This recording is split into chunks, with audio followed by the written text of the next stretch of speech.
একাকী ঘরে থাকাকালে যুবকরা এই সমস্যায় বেশি ভোগে।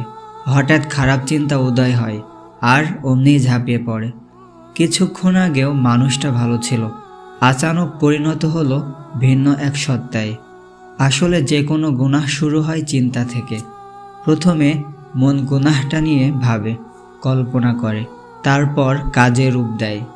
এজন্য ইমাম ইবনুল কাইয়িম রাহমাতুল্লাহ আলাইহি লিখেছেন, অন্তরকে বাতিল থেকে দূরে রাখতে হবে।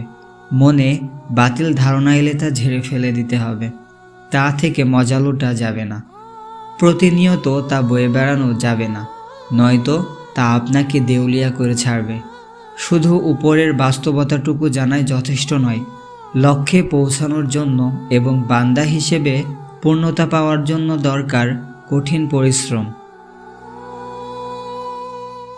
উত্তম পন্থা হচ্ছে আমাদের জীবনকে নিয়ন্ত্রণকারী অভ্যাসগুলোর শেকল ছিন্ন করা, কারণ অভ্যাসের দাসত্বেই আমাদের সাফল্যের পথে প্রধান প্রতিবন্ধক।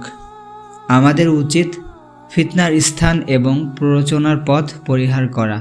যেমন নবীজি সাল্লাল্লাহু আলাইহি ওয়াসাল্লাম বলেছেন, যে কেউ দাজ্জালের কথা শুনবে তার কাছ থেকে দূরে থাকবে। আবু দাউদ। মন্দ কাজ থেকে বিরত থাকার উৎকৃষ্ট উপায় হচ্ছে মন্দ কাজে উস্কে দেয় এমন সব জিনিস থেকে দূরে থাকা। মানুষকে ধোঁকা দেওয়ার জন্য শয়তানের একটা পছন্দনীয় কৌশল হচ্ছে মন্দের মধ্যে কিছুটা ভালো দেখিয়ে মানুষকে সেদিকে আহ্বান করা। মানুষ সেটার নিকটবর্তী হওয়া মাত্র শয়তানের ঘেরাটোপে আটকে পড়ে। কেবল বুদ্ধিমানরাই এটা পূর্ব থেকে আঁচ করতে পারে। ইবনুল কাইয়িম রাহমাতুল্লাহ আলাইহির সবর ও শুকর বই থেকে চয়িত।